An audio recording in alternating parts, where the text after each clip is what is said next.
नमस्कार दोस्तों, कोचिंग आपके द्वार में आप सभी का एक बार फिर से हार्दिक स्वागत है। दोस्तों, पिछले क्लास में हमने रीजनिंग के बारे में डिटेल में डिस्कस किया था कि 30/30 हम रीजनिंग में कैसे अचीव कर सकते हैं, और आज हम डिस्कस करने वाले हैं कि मैथ्स में 25/25 कैसे अचीव कर सकते हैं। दोस्तों, कोई भी गोल अचीव करने के लिए हमें प्लान को एग्जीक्यूट करना होता है। तो देखो, आज हम जानते हैं कि हमें मैथ्स में 25/25 कैसे अचीव कर सकते हैं, इसके बारे में हम डिटेल में डिस्कस करेंगे। लेकिन इससे पहले मैं आपको बता देता हूँ कि किस शिफ्ट में आपके किस तरह के क्वेश्चन पूछे गए हैं और किस चैप्टर से कितने क्वेश्चन एग्जाम में पूछे गए हैं। तो ये मैंने 17 चैप्टर लिए हैं आपके। इसमें देखो, कुछ चैप्टर क्या है कि रीजनिंग वाले मैथ्स में डाल रखे हैं और कुछ मैथ्स वाले रीजनिंग में, रीजनिंग वाले मैथ्स में डाल रखे हैं। जैसे ये देखो, ये पाई चार्ट है। अब इस पाई चार्ट में आपको क्या पूछा जाता है, कई बार तो डायरेक्ट डेटा दे दिए जाते हैं और पूछ लिया जाता है कि उसकी खपत ज्ञात करो और उसका उत्पादन ज्ञात करो।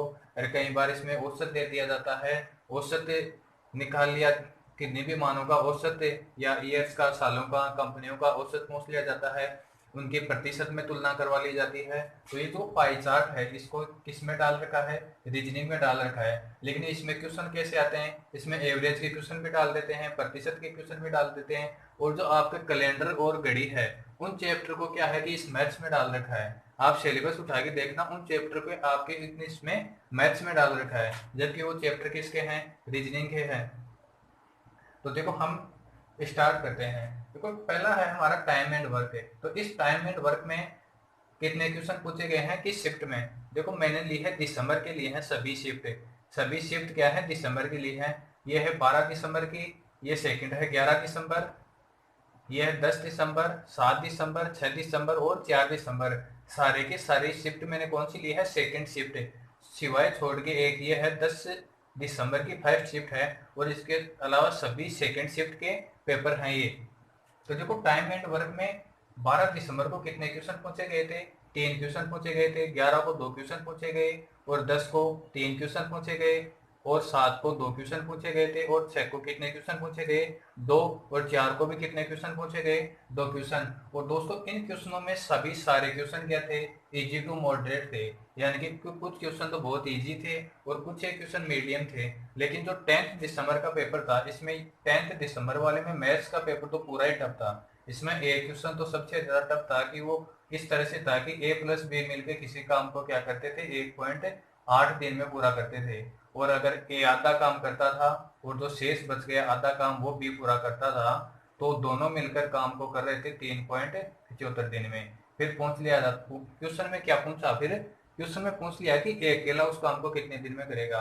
पॉइंट्स में डेटा दे दिए और ऑप्शन में पॉइंट्स में दे दिए। तो ये क्वेश्चन एक इसमें सबसे टफ क्वेश्चन था। और तो सारे मॉडरेट क्वेश्चन थे, मीडियम क्वेश्चन थे, उतना ज्यादा टफ तो नहीं थे। और जो दूसरा है हमारा जो टॉपिक है, नल और टंकी, सेम टू सेम जो पाइप, ये टाइम एंड वर्क है, सेम टू सेम ये इसी की कॉपी है। नल और टंकी, पाइप एंड सिस्टम। इसमें आपके 2 क्वेश्चन पूछे गए 12 दिसंबर को, 11 दिसंबर को एक क्वेश्चन पूछा गया, 10 दिसंबर को 2 क्वेश्चन, और 7 दिसंबर को भी 2 क्वेश्चन, 6 दिसंबर को एक क्वेश्चन और 4 दिसंबर को 2 क्वेश्चन। यानी कि इन दोनों टॉपिक्स को मिला के आपके 4 से 5 क्वेश्चन पूछे जा रहे हैं। कईयों में जरूर 3-3 क्वेश्चन पूछे गए हैं, बाकी सभी में क्या है कि 4 से 5 क्वेश्चन पूछे जा रहे हैं। तो ये एक तरह से बोनस पॉइंट है, क्योंकि इनमें से खाली एक एक क्वेश्चन आपके टफ आ सकता है। बाकी जो 3-4 क्वेश्चन है वो बिल्कुल या तो इजी होंगे या मीडियम होंगे, बाकी टफ आने का तो कोई सवाल ही नहीं है। और जो आपका सीआई और एसआई है, चक्रवृद्धि ब्याज और साधारण ब्याज, इसमें जरूर जो क्वेश्चन थे ये दोनों ही मीडियम थे। आपके देखो, जो 11 दिसंबर का पेपर था और 10 दिसंबर का पेपर था, 11 दिसंबर की सेकेंड शिफ्ट और 10 दिसंबर की फर्स्ट शिफ्ट, इन दोनों में सीआई का कोई क्वेश्चन ही नहीं था, एसआई और सीआई का एक भी क्वेश्चन नहीं था। और जो 7 दिसंबर का था उसमें 2 क्वेश्चन पूछे गए। 6 दिसंबर को सबसे ज्यादा देखो 3 क्वेश्चन भी पूछे गए इसमें। इसमें एक क्वेश्चन तो सीआई का था, सॉरी, दो दो क्वेश्चन तो सीआई के थे और एक एसआई का था। और 4 दिसंबर को एक क्वेश्चन पूछा गया था इसमें। फिर हम बात करते हैं मेंसुरेशन की। इसमें देखो 2D और 3D, और इसमें ज्योमेट्री में खाली क्या पूछ रहे थे, एंगल ज्ञात करना।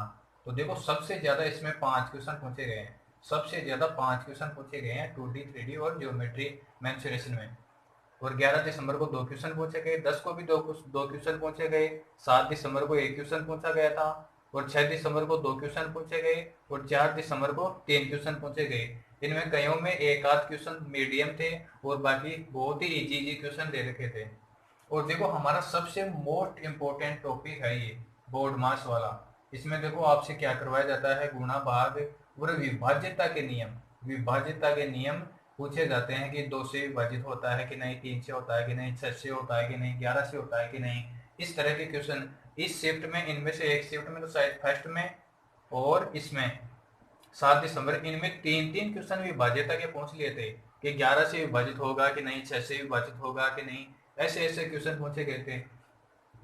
और अभाज्य संख्या और भाज्य संख्या ये भी पूछ लिया जाता है। इन सबको मिलाकर देखो इसमें 6 क्वेश्चन पूछे गए थे और सारे के सारे क्वेश्चन क्या थे, इजी थे। क्योंकि इसमें तो टफ क्वेश्चन आने का सवाल ही नहीं है, क्योंकि ये टॉपिक ही एक बहुत ही इजी टॉपिक है। तो सबसे ज्यादा देखो 6 क्वेश्चन पूछे गए इसमें। 11 दिसंबर को 5 क्वेश्चन पूछे गए, 10 दिसंबर को 4 क्वेश्चन और 7 दिसंबर को 5 क्वेश्चन और 6 दिसंबर को भी 6 क्वेश्चन पूछे गए और 4 दिसंबर को भी 4 क्वेश्चन पूछे गए। यानी कि ये टॉपिक हमारा एक तरह से बहुत ही मोस्ट इम्पोर्टेंट टॉपिक है। इसमें देखो 6 5 4 5 6 4 क्वेश्चन पूछे जा रहे हैं, तो ये तो आपको बिल्कुल भी नहीं छोड़ना है। जो भाज्यता के नियम है वो क्लियर कर लेना। इसमें विभाज्यता के नियम और भाज्य संख्या और अभाज्य संख्या तो दोस्तों आप सभी को पता है होती है कि कौन सी भाज्य संख्या है और कौन सी अभाज्य संख्या है। अभाज्य संख्या तो कौन सी होती है, जिसका एचसीएफ 1 होता है, जिसका एचसीएफ 1 होता है, यानी कि वो संख्या स्वयं और एक के अलावा किसी से भी नहीं करती है। जिसे 7 है तो ये 7 में हम किसका भाग दे सकते हैं, या तो 7 का दे सकते हैं या 1 का दे सकते हैं। जैसे 2 है, इसमें 1 का दे सकते हैं और 2 का दे सकते हैं, और ये किसी से भी नहीं करती है। तो ये ऐसी संख्या क्या होती है, अभाज्य संख्या। जैसे 3 हो गई, 5 हो गई, उसके बाद में 11 हो गई, 13 हो गई। तो ये क्या है, अभाज्य संख्याएं होती हैं कि जिनमें स्वयं और एक के अलावा किसी भी संख्या का भाग नहीं जाता है, वो क्या होती है, अभाज्य संख्याएं होती है। और जो ये 2 है, ये एकमात्र ऐसी क्या है, सम अभाज्य संख्या है। सम अभाज्य संख्या, ये डायरेक्ट क्वेश्चन पूछ लिया जाता है कि सबसे छोटी सम अभाज्य संख्या कौन सी होगी, तो वो एकमात्र 2 ही होती है, जो सम भी होती है और अभाज्य भी होती है। तो देखो पाई चार्ट के बारे में तो बता दिया कि एक एक क्वेश्चन आ रहे थे इसमें, और जो 4 दिसंबर को एक भी क्वेश्चन नहीं पूछा गया था। और जो लाभ हानि है, देखो हम लाभ हानि को बहुत ज्यादा टाइम देते हैं, लेकिन लाभ हानि में देखो क्वेश्चन कितने पूछ रहे हैं। एक क्वेश्चन पूछा 12 दिसंबर को, 11 दिसंबर को भी एक क्वेश्चन पूछा, और 10, 7 और 6 दिसंबर को तो एक भी क्वेश्चन नहीं पूछा, और 4 दिसंबर को खाली एक क्वेश्चन पूछा था। यानी कि लाभ हानि से आपके 1-2 क्वेश्चन पूछे जा सकते हैं मैक्सिमम। फिर बात करते हैं सिंप्लीफिकेशन की, सरलीकरण की। देखो सरलीकरण में थोड़ा सा हमें दिमाग लगाने की जरूरत होती है, और इसमें थोड़े मीडियम क्वेश्चन आते हैं, इजी भी आते हैं और मीडियम भी आते हैं। देखो 12 दिसंबर को कितने क्वेश्चन पूछे गए, सबसे ज्यादा 3 क्वेश्चन पूछे गए थे सिंप्लीफिकेशन से, और 11 दिसंबर को 1 क्वेश्चन पूछा गया, 10 दिसंबर को भी 2 क्वेश्चन पूछे गए, और 7, 6 और 4 दिसंबर को एक भी क्वेश्चन नहीं पूछा गया था आपके। और देखो सबसे इजी टॉपिक है जो हमारा स्क्वायर रूट और क्यूब रूट निकालने का। तो देखो ये हमारे लिए एक बोनस पॉइंट रहता है हमेशा ही। इसमें खाली हमें क्यूब रूट निकालना होता है और स्क्वायर रूट निकालना होता है। तो सबसे इजी टॉपिकों में से ये भी एक इजी टॉपिक है। तो इसमें 12 दिसंबर को एक क्वेश्चन पूछा गया, 11 दिसंबर को 2 क्वेश्चन, 10 को एक क्वेश्चन, 7 को एक क्वेश्चन और 6 को 2 क्वेश्चन। और जो 4 दिसंबर का पेपर था आपके, उसमें सबसे ज्यादा देखो इसमें 4 क्वेश्चन पूछे गए थे। एक तो क्वेश्चन पूछा था इसमें कि रूट 2 का मान कितना होता है, रूट 2 का मान कितना होता है। और बाकी जो 3 क्वेश्चन बच गए, उनमें खाली यही पूछा था कि जो कोई भी नंबर दे दिया और इनका स्क्वायर रूट निकालना था 2 में। तो और जो एक एक क्वेश्चन था उसमें भी स्क्वायर रूट निकालना था, लेकिन उसमें पूछ लिया था कि जो इसका स्क्वायर रूट निकालेंगे उनमें से कौन सी संख्या अभाज्य संख्या होगी, यानी कि जिसमें स्वयं और एक के अलावा कोई किसी का भी भाग नहीं जाता, वो क्या होती है, अभाज्य संख्या होती है। फिर देखो तो त्रिकोणमिति है। ये टॉपिक हमेशा थोड़ा सा हमें क्या लगता है कि ये टफ टॉपिक है, लेकिन इसमें से हम डायरेक्ट ऑप्शन से भी कर सकते हैं, और अगर हमें साइन कोस टेन से इनकी वैल्यू पता होती है तो हम इस वैल्यू के ऊपर ही क्वेश्चन इनके पूछे जाते हैं। और उतना टफ क्वेश्चन त्रिकोणमिति में आज तक नहीं पूछा गया ग्रुप डी में। देखो 12 दिसंबर को एक क्वेश्चन पूछा गया, 11 को तो एक भी नहीं पूछा गया था, और 10 दिसंबर को 2 क्वेश्चन पूछे गए, फिर 7 दिसंबर को भी एक भी क्वेश्चन नहीं पूछा गया, फिर 6 और 4 दिसंबर को एक एक क्वेश्चन पूछे गए थे। तो अगला टॉपिक है टाइम एंड डिस्टेंस, समय और दूरी। इसमें आपके 12, 11, 10 और 7 दिसंबर को कितने एक एक क्वेश्चन पूछे गए सभी पारियों में। और सबसे ज्यादा देखो इसमें 4 क्वेश्चन भी पूछे गए हैं। किसको? 6 दिसंबर की सेकेंड पारी में 4 क्वेश्चन पूछे गए थे टाइम एंड डिस्टेंस से। और 4 दिसंबर को भी एक क्वेश्चन पूछा गया था। यानी कि ऐसा जरूरी नहीं है कि अगर हम भाई देखो लगातार 4 पेपरों में क्या है कि एक एक क्वेश्चन पूछा गया है, और जो इस पेपर है 6 दिसंबर का, इसमें मैक्सिमम 4 क्वेश्चन पूछ लिए गए हैं टाइम एंड डिस्टेंस से। तो ये जरूरी नहीं है कि सभी टॉपिक से, यानी कि जितने भी टॉपिक है सबसे एक एक क्वेश्चन आएगा। किसी से ज्यादा आते हैं तो किसी से कम आते हैं, किसी से आते ही नहीं है। अब ये देखो जो लाभ हानि था, इसमें 3 शिफ्ट में एक भी पेपर नहीं पूछा। ये तो मैंने 6 शिफ्ट ही लिए हैं खाली, 6 शिफ्ट में से ही 3 में नहीं पूछा गया। तो कितनी 107 शिफ्ट में एग्जाम हुई थी पिछली बार। कितने 107 शिफ्ट में एग्जाम हुई थी ग्रुप डी की टोटल। तो पता नहीं कितने, यानी कि यहीं पे 50% में नहीं हो रहा, तो कम से कम 50 शिफ्ट में तो क्या है कि लाभ आने का ये क्वेश्चन भी नहीं था। देखो अगला टॉपिक है रेशियो, अनुपात। अनुपात और समानुपात में एक क्वेश्चन पूछा, और इसमें देखो 3-3 क्वेश्चन भी पूछे गए हैं 11 और 10 दिसंबर को। और बाकी 7 दिसंबर, 6 दिसंबर और 4 दिसंबर को एक एक क्वेश्चन पूछा गया इसमें। और लेसे और मैसे से, एचसीएफ और एलसीएम से बिल्कुल इजी क्वेश्चन पूछा गया है। इसमें देखो एक ही तरह का पैटर्न का क्वेश्चन पूछा है कि दोनों संख्या का गुणनफल और लसे गुणा मैसे, खाली इसी पैटर्न के ऊपर सारे क्वेश्चन पूछे गए हैं इसमें। 12 दिसंबर को एक भी क्वेश्चन नहीं था, और आपके 11 और 10 दिसंबर को एक एक क्वेश्चन पूछे गए। और सबसे ज्यादा देखो 7 दिसंबर को इसमें 3 क्वेश्चन भी पूछे गए हैं, और जो 6 और 4 दिसंबर को एक एक क्वेश्चन पूछा गया है। और जो आपकी बीज गणित है, इससे भी कुछ क्वेश्चन क्या थे, टफ क्वेश्चन पूछे गए थे। 11 दिसंबर को जो 1-2 क्वेश्चन थे वो क्या थे, टफ थे। कि उसमें आपके वो बीज गणित में एक अलग ही टॉपिक आता है, उसका क्या तो नाम है, दिमाग में नहीं आ रहा। हाँ, द्विघात समीकरण से, द्विघात समीकरण से आपके इसमें एक क्वेश्चन थोड़ा सा टफ पूछ लिया गया था, तो इसमें 3 क्वेश्चन भी पूछ लिए जाते हैं। और 10 दिसंबर को एक क्वेश्चन पूछा गया था, और 7 दिसंबर को 2 क्वेश्चन, और 6 और 4 दिसंबर को एक एक क्वेश्चन पूछे गए थे। फिर देखो अगला टॉपिक है आयु। देखो आयु एक तरह से बहुत ही इजी टॉपिक है। आयु में टफ क्वेश्चन एक भी नहीं बनता है, एक भी।